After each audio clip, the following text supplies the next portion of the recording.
Picture this. It is 1975 in Okinawa, Japan. Dr. Makoto Suzuki, a young cardiologist from Tokyo, gets a call about an unusual patient. "Doctor, you need to see this." His colleague says, "There is a 100-year-old woman in Yumatan village who is outside cutting grass with a sickle."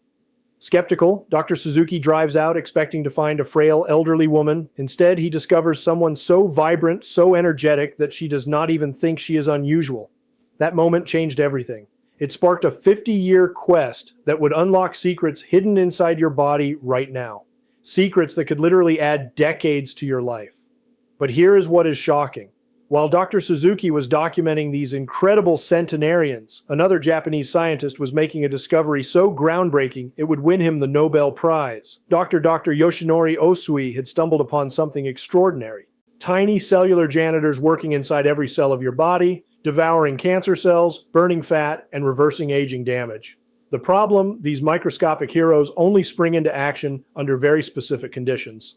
And here's the kicker. Most of us accidentally shut them down every single day through habits that seem completely harmless. Today, I'm going to reveal how these Japanese scientists cracked the code of cellular regeneration, and more importantly, how you can activate this hidden superpower starting tonight. But first, let me tell you about the day that changed Dr. Osumi's life forever. It was 1988. Dr. Yoshori Osumi was staring through a microscope at yeast cells, feeling frustrated. For months, he had been trying to understand why cells sometimes seem to eat themselves. Other scientists thought he was wasting his time. It is just cellular garbage disposal, they said. But Osumi had a hunch. He engineered special yeast cells and starved them of nutrients. Then watch something incredible happen. Under the microscope, he saw cellular structures he had never seen before, like tiny Pac-Man gobbling up damaged parts of the cell and recycling them into energy and building materials. He had discovered autophagy, literally selfing, your body's most powerful anti-aging mechanism. This process does not just clean house. It is like having a renovation crew that tears down old damaged parts of your cells and rebuilds them stronger than before. The scientific world was stunned. Here was proof that your body has a built-in fountain of youth. But there was a catch. Autophagy only activates when your body thinks it is in survival mode. And Dr. Osumi realized something that would change everything. The ancient eating habits of Japanese centenarians were accidentally triggering this process every single day. Back in Okinawa, Dr. Suzuki could not get that grass-cutting centenarian out of his mind. He started visiting more elderly residents, and what he found defied everything he knew about aging. These people were not just living longer, they were living better. At 95, they were still farming. At 100, they were still dancing. Their arteries were cleaner than most 50-year-olds. Their cancer rates were practically non-existent. Their secret was not pills or procedures. It was something they did 3 times a day without even thinking about it. After Suzuki discovered they followed an ancient Confucian principle called Hara Hachibu. Before every meal, they would quietly remind themselves, "Eat until you are 8 parts full, not stuffed, not satisfied, just comfortably content." Sounds simple, right? But here is what Dr. Suzuki realized was happening. By stopping at 80% fullness, these centenarians were creating the exact conditions needed to flip the autophagy switch. Their cells were getting just enough stress to trigger the cleanup and repair process, but not so much that it became harmful. Picture your cells like a factory. When you are constantly stuffed with food, all the workers are busy processing new materials. There is no time for maintenance. But when you give them a break, when you stop at 80%, suddenly the night shift arrives. They start cleaning, repairing, and throwing out the damaged equipment. But the story gets even more incredible. Enter Dr. Shigeyaki Hinohara, a man who would become a living legend in Japan. This was not just another researcher. This was someone who would prove these principles worked by living them every single day until he was 105 years old. Dr. Hinohara had a revelation early in his career. He noticed that every patient with serious digestive problems also had problems everywhere else in their body. Their skin looked aged, their energy was low, their immune systems were weak. That is when he realized something profound. Your gut health is the master switch for everything else. He developed what he called his life extension protocol, but it was not complicated. Dr. Hinohara would eat a light breakfast, have minimal lunch, and save his main meal for dinner. But here is the key. He would finish eating by 6 p.m. and not eat again until 1000 a.m. the next day. That is 16 hours of giving his body time to activate its repair systems. The results were extraordinary. At 100, Dr. Hinohara was still seeing patients. At 102, he flew to New York to give lectures. He worked 18-hour days and felt more energetic than people half his age. When reporters asked for his secret, he would smile and say, "I give my body time to clean house every night." Meanwhile, Dr. Hiromi Shina was making discoveries that would shock the medical world. This Japanese-American doctor had invented a new way to look inside people's digestive systems. And what he saw changed everything he thought he knew about health. Over 30 years, Dr. Sheena examined over 300,000 people's colons. He could predict someone's overall health just by looking at their digestive tract. The people who ate processed foods, lots of meat and dairy, had thick, shortened colons with obvious damage. But the people who ate traditional Japanese diets had colons that were longer, cleaner, and looked decades younger. But here is what really blew his mind. The people with the healthiest guts were those who regularly gave their digestive systems extended breaks. They were not following fancy diets or taking expensive supplements. They were simply mimicking what their ancestors did naturally, eating in a compressed window and fasting for extended periods. Dr. Sheena realized that when you constantly stuff your digestive system, it never gets a chance to repair itself. But when you give it 14 to 16 hours of rest, something magical happens. The cells lining your gut start regenerating. Your liver begins its deep cleaning process. Your entire body shifts into repair mode. Now, here is where all these discoveries converge into something you can use tonight. Dr. Osumi's Nobel Prize research revealed that autophagy does not just happen randomly. There is a specific window when it becomes most active, and it is not when you think. Most people believe the magic happens during sleep, but that is only part of the story. The real activation occurs in the final hours before you wake up. When your body has been fasting for 12 to 16 hours, that is when your cellular janitors clock in for their most intensive work shift. But here is the problem with modern eating patterns. We shut down this process before it can work its magic. We wake up and immediately flood our systems with food, sending a signal that says, cancel the cleanup crew. New shipments are arriving. The Japanese Centenarians discovered something different. They learned to extend that magical window, sometimes stretching it to 16 or even 18 hours. During this time, their cells were not just surviving. They were thriving, rebuilding, and getting stronger. Dr. Suzuki made another fascinating discovery during his decades of research. The Okinawan Centenarians were not just eating less. They were eating completely different foods than the rest of Japan. While most Japanese ate white rice as their primary carbohydrate, Okinawans ate purple sweet potatoes. This was not by accident. These sweet potatoes are packed with compounds that actually enhance autophagy. They are low on the glycemic index, meaning they do not spike your insulin and shut down the cellular cleanup process. Instead, they provide steady energy while keeping your body in a state that promotes cellular repair. But the sweet potatoes were just the beginning. Dr. Suzuki documented how these centenarians filled their plates with bitter melon, seaweed, tofu, and vegetables in every color of the rainbow. Each food was like adding another tool to their cellular repair kit.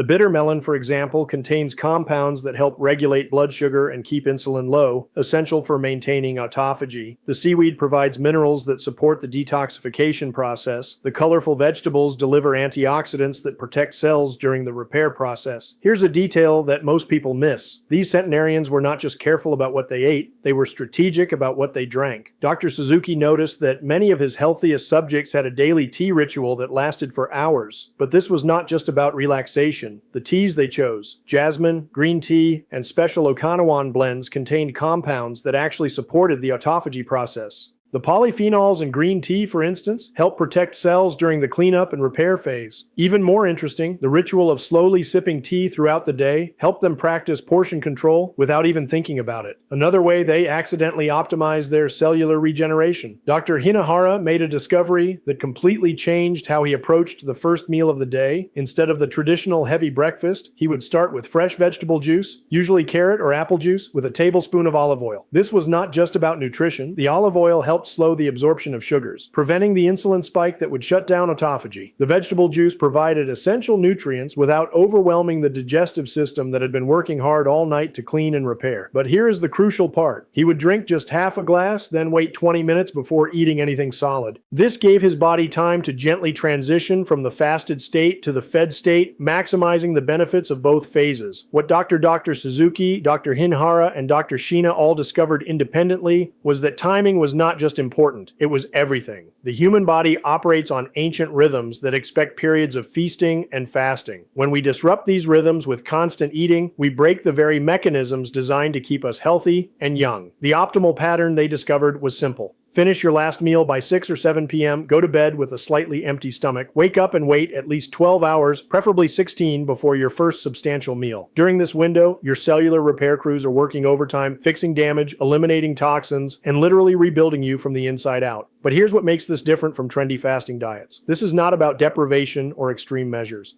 It is about working with your body's natural rhythms, just like the centenarians of Okinawa have been doing for generations. Here is the sobering reality. Dr. Suzuki's recent research shows that younger Okinawans are losing their longevity advantage. As they have adopted Western eating patterns, processed foods, constant snacking, late-night meals, their health outcomes are becoming similar to those of Americans. This proves that genetics is not destiny. The Centenarians are not living longer because of special genes. They are living longer because of specific behaviors. And the moment those behaviors change, the results change too. But here is the hope. If adopting Western habits can destroy longevity, then adopting centenarian habits can restore it. Your cellular repair systems are waiting, ready to spring into action the moment you give them the right signals. So, how do you activate this ancient wisdom? Starting tonight, based on 5 decades of research from these Japanese pioneers, here is your step-by-step activation sequence. Week 1, start practicing Hara Hachi Bu. At each meal, pause when you feel about 80% full. It is not about measuring or calculating. It is about tuning into your body's signals. You should feel satisfied, but not stuffed, content, but not sleepy. Week 2, extend your overnight fast gradually. Start with 12 hours between your last meal and your first meal. If you finish dinner at 7 p.m., do not eat until 7 a.m. Once this feels comfortable, stretch it to 14 hours, then 16. Week 3, transform your morning routine. Instead of immediately eating solid food, start with fresh vegetable juice or herbal tea. Wait 20 minutes, then have a light, nutrient-dense meal focused on vegetables, healthy fats, and high-quality proteins. Week 4, optimize your main meal. Following the Okinawan model, make this a celebration of colorful whole foods. Purple sweet potatoes, leafy greens, seaweed, tofu, and small amounts of fish or lean meat seasoned with turmeric, ginger, and garlic. All autophagy enhancers. What can you expect as your cellular cleanup crews get back to work? The changes happen in waves, just like Dr. Suzuki observed in his Centenarians.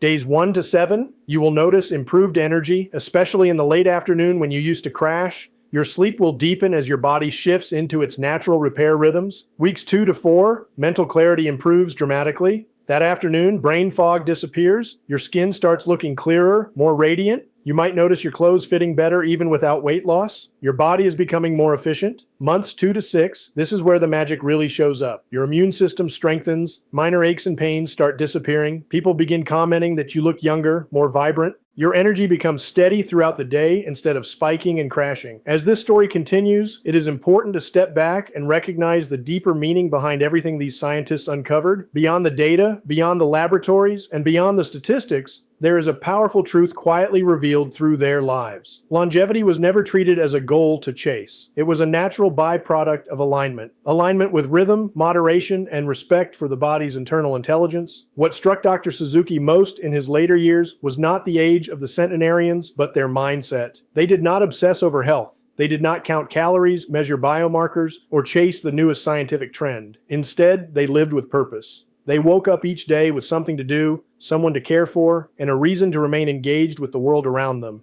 This sense of meaning, what Okinawans call ikigai, appeared again and again in his interviews. Even those with physical limitations spoke with clarity, humor, and gratitude. Their bodies aged, but their spirit remained intact. Dr. Osumi, reflecting on his Nobel Prize decades later, once remarked that the greatest discoveries often come not from chasing outcomes, but from observing nature patiently. Autophagy, he believed, was never meant to be forced. It was designed as a silent guardian, activating when the body was given space rather than excess. His research reshaped how scientists understood aging, not as a steady decline, but as a dynamic balance between damage and repair. This shift in understanding has profound implications. Aging is no longer seen solely as the accumulation of wear and tear. It is also shaped by how often the body is allowed to restore itself. In this way, time becomes an ally rather than an enemy. Each quiet hour of repair, each uninterrupted cycle of renewal contributes to resilience at the cellular level. This is not dramatic or visible in the moment, but over years and decades, its impact becomes unmistakable. Dr.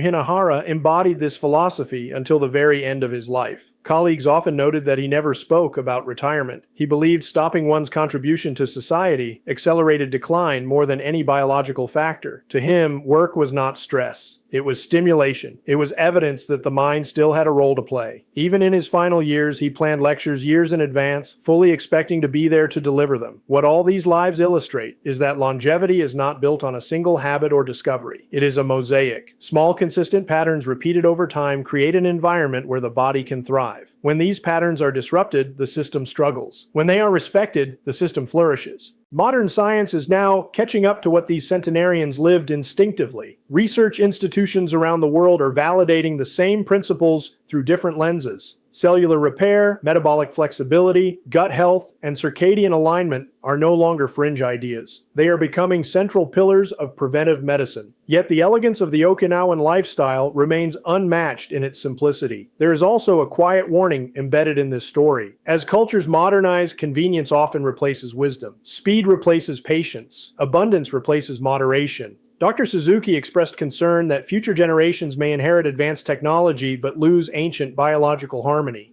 His hope was that by documenting these lives, the lessons would survive even if the traditions faded. Ultimately, this journey is not about extending life at any cost. It is about preserving vitality, clarity, and independence for as long as possible. It is about reaching advanced age without surrendering curiosity or joy. The Japanese pioneers featured in this story did not fear aging because they trusted the process. They trusted their bodies to respond when treated with restraint and respect. As science continues to explore the boundaries of human longevity, one message remains constant. The body is not fragile. It is adaptive, responsive, and remarkably capable of renewal. When given time, it remembers how to heal. When given balance, it remembers how to endure. This is the legacy of Okinawa, not a promise of immortality, but a reminder of what is possible when life is lived in rhythm rather than resistance. The secrets were never hidden. They were simply quiet, waiting for those willing to observe, listen, and honor the wisdom already written within the human body. As I finish writing this, Dr. Makoto Suzuki is still conducting research at 92 years old. He recently took up a new instrument, a 3-string sanli, proving that the curiosity and joy of learning that characterizes his centenarians continues to drive him forward. Dr. Osumi's Nobel Prize research has spawned thousands of studies, all confirming what he discovered in those yeast cells decades ago. Your body has an incredible capacity for self-renewal, but only when you give it the right conditions. The wisdom these Japanese pioneers discovered is not locked away in expensive treatments or complicated protocols. It is available to anyone willing to work with their body's ancient rhythms instead of against them. Tonight, as you finish your last meal a little earlier than usual, remember that you are not just changing your eating schedule. You are awakening cellular repair systems that have been waiting for this signal for perhaps years or even decades. You are joining a tradition that stretches back through generations of the world's longest-lived people. Your transformation begins with a single choice, giving your body the gift of time to heal, repair, and regenerate itself. The results, as thousands of Japanese centenarians can attest, are nothing short of extraordinary. If this journey into the secrets of cellular regeneration has inspired you to unlock your body's hidden potential, please type yes in the comments below. Your engagement helps us continue sharing this life-changing research. Hit that like button if you are ready to start your own longevity journey. Share this with someone who needs to hear these secrets, and subscribe for more evidence-based discoveries that could add decades to your life. Thank you for joining me on this incredible journey to optimal health and longevity.